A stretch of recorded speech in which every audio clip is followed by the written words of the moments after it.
बनाते हैं, सब कुछ देखा है, लेकिन आज हमने आसमानी कुम्हार के बारे में सीखना है कि आसमानी कुम्हार ने कौन सी ऐसी चीज बना दी है कि उसको आसमानी कुम्हार आज कहना पड़ा है। आज हम खुदावंद के कलाम में, आज का कलाम जो है ये उन जिंदगियों के लिए है जो मायूस है, परेशान है, किसी भी बात के बहरान के नीचे है, चाहे वो बीमारी के लिहाज से है, रुपए पैसे के लिहाज से है, अबलीस के हाथों दुख उठा रहे हैं। कोई भी ऐसा बहरान, कोई भी ऐसी कमी जो आपकी जिंदगी के अंदर है और इस वक्त आप उस कमजोरी के साथ खुदा के घर में है, आज खुदा इस कलाम के वसीला से खुद उन लोगों से हम कलाम है और खुदा आज खुद उनको तसल्ली देना चाह रहा है। खुदा उनको बताना चाह रहा है कि मैंने तेरे लिए क्या किया और मैं तेरे लिए क्या कर सकता हूं। इसलिए आज कलाम जो है बड़े तवज्जो के साथ सुने कि जमीनी कुम्हार तो हमने सुने थे जो बर्तन मिट्टी के बनाते हैं, लेकिन आज हम आसमानी कुम्हार के बारे में भी सीखेंगे कि उसने कौन सा अजीब काम किया जिसकी वजह से आज हम उसके हाथों के नीचे हैं। तो मेरे साथ खुदा के कलाम की आवाज को सुनने के लिए निकाले यशायाह नबी का सहीफा,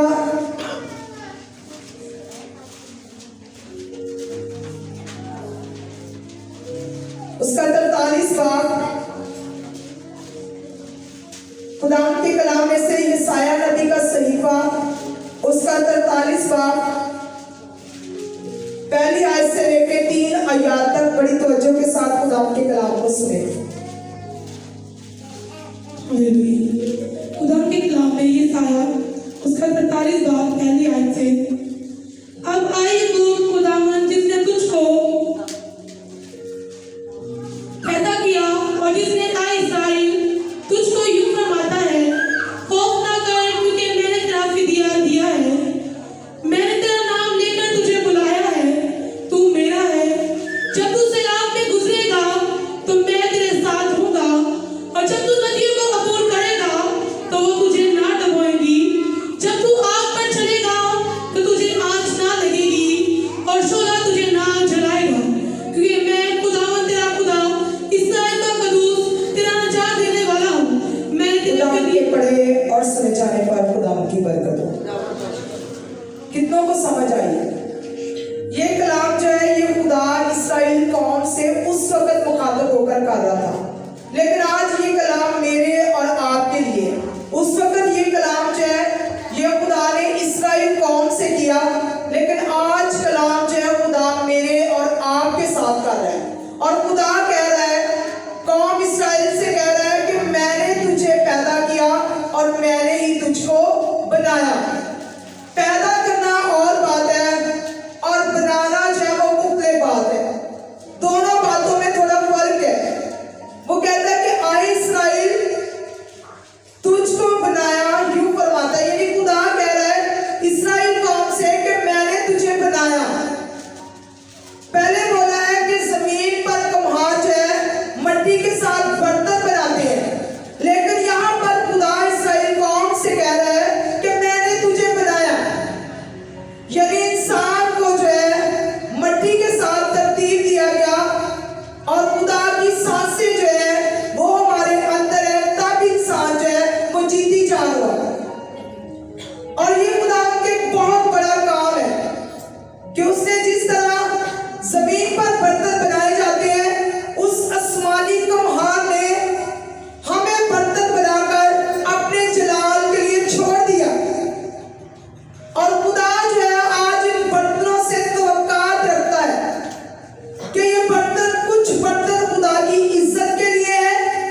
आसमानी कमाल का हमें बनाने का क्या मकसद था, उसने क्यों हम पर इतनी मेहनत की। मैं आज गौर कर रही थी कि यिर्मयाह की अगर किताब में चले जाएं तो 18 बाब में एक जिक्र मिलता है कमाल का, कि खुदा यिर्मयाह से हम कलाम होता है। खुदा यिर्मयाह से कहता है कि उठ कमाल के घर जा और वहां पर देख जाकर कि वो बर्तन कैसे बनाता है। ये एक राज था जो खुदा यिर्मयाह को दिखा रहा था। और जैसे यिर्मयाह कमाल के घर गया और वो मट्टी के साथ जो है चौक पे मट्टी को घुमाकर बर्तन बना रहा था, और उस आदमी के हाथ से, उस कमाल के हाथ से वो बर्तन की शेप जो है वो बिगड़ गई, और उसने उसी मट्टी को दोबारा से तब्दील देकर कोई और दूसरा बर्तन बना लिया। और खुदा वहां पर भी यिर्मयाह से हम कलाम होता है। खुदा कहता है मैं कौम इस्राएल के साथ ऐसा ही करूंगा। अगर कोई बर्तन मेरे लिए इस्तेमाल नहीं होता, अगर कोई बर्तन मेरी बेइज्जती का सबब है, तो मैं उसको तोड़ मरोड़ सकता हूँ, मैं उसको दोबारा बना सकता हूँ, अपनी मर्जी से तब्दील दे सकता हूँ, क्योंकि वो आसमानी कुम्हार है, वो हमारा पैदा करने वाला और बनाने वाला है। आज उसने हमें बनाया, उसका खास मंसूबा था। वो इंसान से प्यार करता है, उसने असल से इंसान से मोहब्बत रखी और इंसान को मट्टी से बनाकर अपना दम जो है वो इंसान के नथनों में फूंका। आज ही उसकी मोहब्बत है कि आज उसने अपना दम भी जो है वो हमारे नथनों में डाल दिया। अब दम क्या है? दम खुदा का कलाम है। आज के वक्त में अगर देखा जाए तो दम जो है वो खुदा का कलाम है। जब खुदा के कलाम की सांसें हमारी सांसों के साथ जुड़ जाती है, बड़े बड़े मौजज़े हो जाते हैं, बीमार अच्छी हो जाती है, मुर्दे अच्छी उठते हैं, लंगड़े चल पड़ते हैं और अंधे देखना शुरू हो जाते हैं। क्योंकि ये सांसों का काम है जिंदगी देना, सांस का काम है बहाल कर देना, सांस का काम है फिर से जीती जान कर देना। और अगर वो आसमानी कुम्हार है तो वो हमें जानता है कि जब मैंने इस बर्तन को बनाया तो अगर इसमें कोई कमी रह भी गई है तो वो कहता है कि मैं दोबारा ठीक कर सकता हूं उसको। आज कितने लोग अपनी परेशानियों में है, दुखों में है, मुसीबतों में है, बीमारियों के अंदर है, लेकिन आज कोई नहीं जानता कि बनाने वाला आसमानी कुम्हार जो है वो हमें दोबारा से भी हमारी शेप को ठीक कर सकता है। उसके पास ये कुदरत है। अगर जमीन पर मट्टी को दोबारा ठीक कर बर्तन बनाया जा सकता है, तो क्या आसमानी खुदा जिसने मुझे और आपको बनाया, क्या वो हमारी कमजोरियों को शेप नहीं दे सकता? क्या वो हमारी कमजोरियों को हमारे बदलों से नहीं काट सकता? क्या वो हमारी मुश्किलात को, हमारी मुसीबतों को हमसे दूर नहीं कर सकता? वो शेप दे सकता है। आज जितनों को डॉक्टर कहते हैं कि आप लाज हो, आपका लाज नहीं हो सकता। थोड़े दिन पहले कितने लोग जानते जो फैसलाबाद से दिल का मरीज आया था और उसके साथ उसको 10-12 बीमारियां और भी थी, और वो लाइट हॉस्पिटल में ड्यूटी करता है, और एक ही दुआ के साथ, एक ही दुआ हुई उसपे, उसके बाद उसका दिल का मसला हुआ। वो कहता है सिस्टर मुझे पता नहीं चला कि दिल के मसले के साथ साथ मेरी दूसरी बीमारियां भी कहां चली गई, मुझे वो भी नहीं मिली उसके बाद। कहता मैंने सारे टेस्ट करवाए और मेरे टेस्ट जो है वो बिल्कुल क्लियर आए, और मैं तो एक ही बीमारी यीशु की हज़ूरी में लाया था कि यीशु मेरे दिल का इलाज कर दे, मेरी बीमारी का इलाज कर दे। लेकिन वो ये नहीं जानता था कि वो आसमानी कुम्हार है, बनाने वाला है, उसको पता है कि कहाँ कमी है, कहाँ से मट्टी ढीली है, कहाँ पर मट्टी सख्त करनी है, कहाँ पर इसको तब्दील देनी है, वो ये नहीं जानता था। और जैसे आसमानी कुम्हार ने उसकी शेप को सही किया तो ना सिर्फ एक बीमारी को सारी बीमारियां चली। वो ऐसा खुदा है, वो ऐसी तरतीब देता है, वो शेप बदल देता है। बेशक आप कितने भी आज दुख में है, मुसीबतों में है, कर्ब में है, और कुछ भी रास्ता आगे पीछे नजर नहीं आ रहा, एक ही बात नजर आती है कि पता नहीं होगा या नहीं होगा। आज गुड न्यूज आपके पास ये है कि वो कहता है मैंने तेरा फिदिया दिया है, मैंने कोड़े की बात के खाए हैं, अगर तू फिर भी बीमार रहेगा मैंने तो कोड़े तेरी शिफा के लिए खाए, क्योंकि ये साया की किताब में 53 बाब में ये लिखा है कि मेरे कोड़े खाने के वसीला से आपने शिफा पाई है। तो इसका मतलब है कि उसका फिदिया जो है ये एक खास अहमियत रखता है। लेकिन हम बीमार क्यों हैं, हम उन लातों के नीचे क्यों हैं, हम उन मुसीबतों के अंदर क्यों हैं, हम उन परेशानियों के अंदर क्यों हैं, हम उस गरीबी के अंदर क्यों हैं, हम क्यों परेशान हैं। आज वो आसमानी कमहार कह रहा है कि मैं तेरा बनाने वाला हूं, मत डर मत परेशान हो, मैं तुझे शेप दूंगा, जहां से तू कमजोर है मैं वहां और मट्टी लगा दूंगा, मैं तुझे और बेहतर बना दूंगा, तू फिक्र ना कर, क्योंकि मैंने तेरा फिदिया दिया है। वो ऐसे नहीं हमें छोड़ सकता। मत सोचे कि ये बीमारी, ये रोग, गरीबी, मुश्किल, जो भी मुसीबतें हैं शायद ये जिंदगी में कभी जा ही नहीं सकती। एक ही बात ज़हन में रखें कि उसने मुझे नाम लेकर बुलाया है, इसका मतलब है मैं कोई खास हूं, मेरी कोई अहमियत है। अगर मेरी अहमियत ना होती तो मुझे भी कभी नाम लेकर ना पुकारता, लेकिन वो कहता है मैंने तुझे नाम लेकर पुकारा है, मैंने तेरा फिदिया दिया है, मैंने तुझे तरतीब दिया है, मैंने तुझे बनाया है। भाई जब एक बंदा किसी के लिए इतना कुछ कर सकता है तो क्या उसकी कुदरत हमसे पीछे रह सकती है? नहीं, ये उसकी मर्जी है कि वो बाज़ औक़ात उसी बर्तन को तोड़ता मरोड़ता है। हो सकता है कि उस जिंदगी के अंदर कोई ऐसी कमी हो सकता है कोई उसके अंदर ऐसा रोग हो, कोई ऐसी बात हो जिसको वो चाहता है कमहार के ठीक हो जाए। और जब तक इंसान दुख में नहीं पड़ता वो खुदा की मर्जी को कभी पूरा नहीं करता, क्योंकि दुख एक ऐसी चीज है जो इंसान को तोड़ देती है, जो इंसान को बना देती है, जो इंसान को नीचा कर देती है ताकि वो आजिज हो जाए। वरना मैं और आप, हमारी गर्दन हमेशा अकड़ी रहे, लेकिन आज के बाद हमारा सर ऊंचा जरूर होना चाहिए फख्र के साथ कि हम जिंदा खुदा के मानने वाले हैं, लेकिन गुरूर तकब्बुर के साथ नहीं, बल्कि फख्र रखना है कि हम जिंदा खुदा के मानने वाले हैं। फिर बड़ी खूबसूरत बात है कि जब हम गाड़ी खरीदने जाते हैं, किसी भी कंपनी की गाड़ी लेते हैं, जब कभी उस गाड़ी के अंदर खराबी आ जाती है तो हमारी कोशिश होती है कि इस गाड़ी का पुर्जा वहीं से मिले जहां से ये गाड़ी ली थी, या जो इसका बनाने वाला है उसी कंपनी से ये पुर्जा मिल जाए, ताकि सेम उसी तरह का हो और गाड़ी हमारी सेट हो जाए। आज वो आसमानी कमहार है, हमारा बनाने वाला है। अगर हमारा आज कोई पुर्जा खराब हो गया है, कोई जिस्म के अंदर दुख आ गया है, कोई बीमारी आ गई है, कुछ भी ऐसा हो गया है, तो आज कहां हमें जाना चाहिए?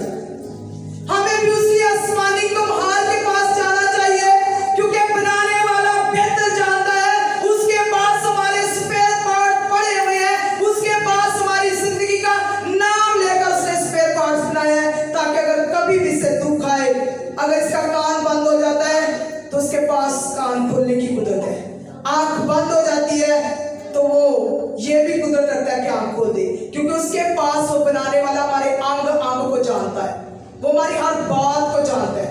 आज जितने अंग मुर्दा है, आज इस कलाम की कुदरत के वसीला से वो जिंदा होंगे, क्योंकि उसका वादा है कि मैंने तेरा फिदिया दिया है, मैंने तुझे नाम लेकर बुलाया, मेरी मोहब्बत पर एतमाद कर कि मैं तेरे लिए क्या कुछ कर सकता हूं।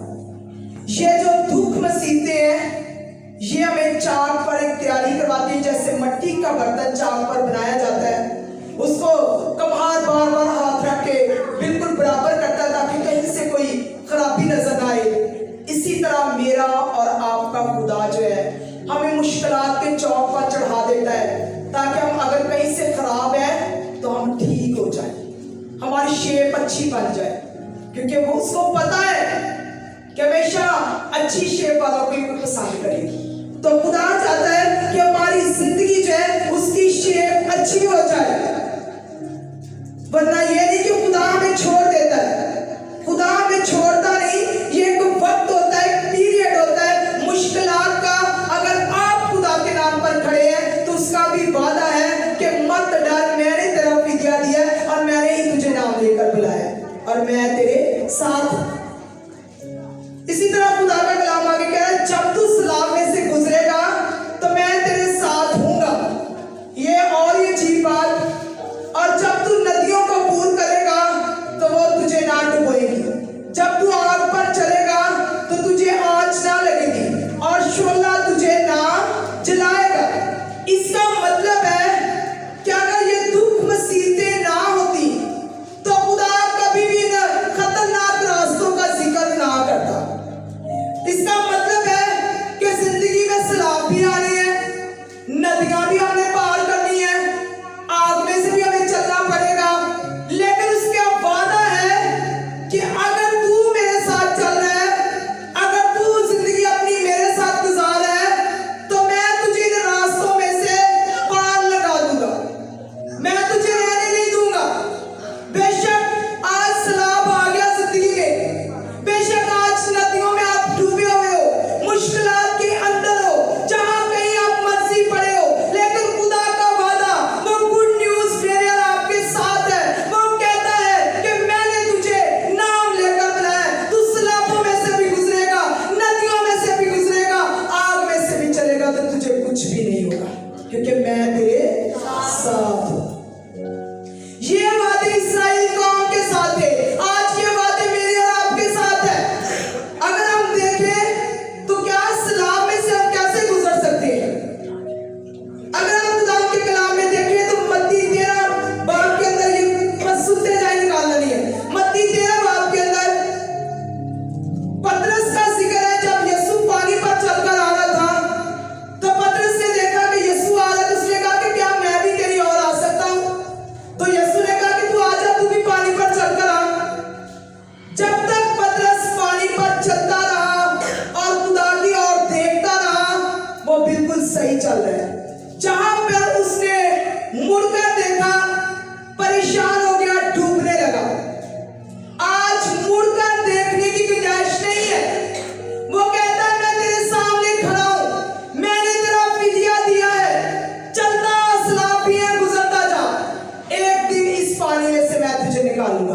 और पतरस के साथ भी खुदा ने ऐसा ही किया। जब वो डूबने लगा, उसने यीशु को पुकारा और यीशु ने उसको पार लगा दिया। आज आपकी जिंदगी के सैलाब कैसे हैं? आज आपकी नदियां कैसी भी हैं? आप आग में से गुजर रहे हो, लेकिन वो कहता है कि मैं तुझे सब में से गुजार दूंगा। कुछ भी तेरे ऊपर खतरात नहीं रहेंगे, कुछ भी मुसीबतें तेरे ऊपर नहीं रहेगी, लेकिन ये तो मैं तुझे थोड़ा तरतीब दे रहा हूं।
ये वादा था कि तू सलाबों में से गुजर, नदियों में से गुजर, मैं तेरे साथ, ये तुझे डुबोएगी नहीं, तेरा कुछ भी नहीं बिगाड़ेगी।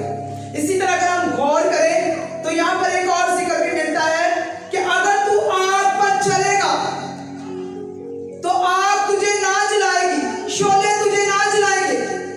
सब जानते हैं 3 नौजवानों के बारे में, सदरक, मीशक, अब्दुन्नगो। और ये दानियल की किताब में इसका जिक्र है, टाइम ना होने की वजह से हम हवाले नहीं निकालेंगे, लेकिन दानियल 3रा बाब जो है दानियल का, उसको जो आप देखना घर जाकर कि इन 3 नौजवानों के लिए अब आग की भट्टी की तैयारी है और वो बादशाह कह रहा है कि इस मूरत को सजदा करो, इसकी इबादत करो, इसके आगे गिर जाओ। और वो सीरी से वापस आए थे, यहूदी थे, और वो इस बात को जानते थे कि अगर हम इबादत करेंगे तो सिर्फ जिंदा खुदा की इबादत करेंगे। लेकिन बादशाह का हुक्म है कि जो मूरत मैंने बनवाई है, जो साज है यहाँ पर, जैसे ही वो बजे, हर जो जमीन का बंदा है, जमीन पर रहता है, उसके आगे सजदा करे। लेकिन उन तीनों ने इस बात से इनकार किया। उन्होंने कहा ऐसा नहीं हो सकता।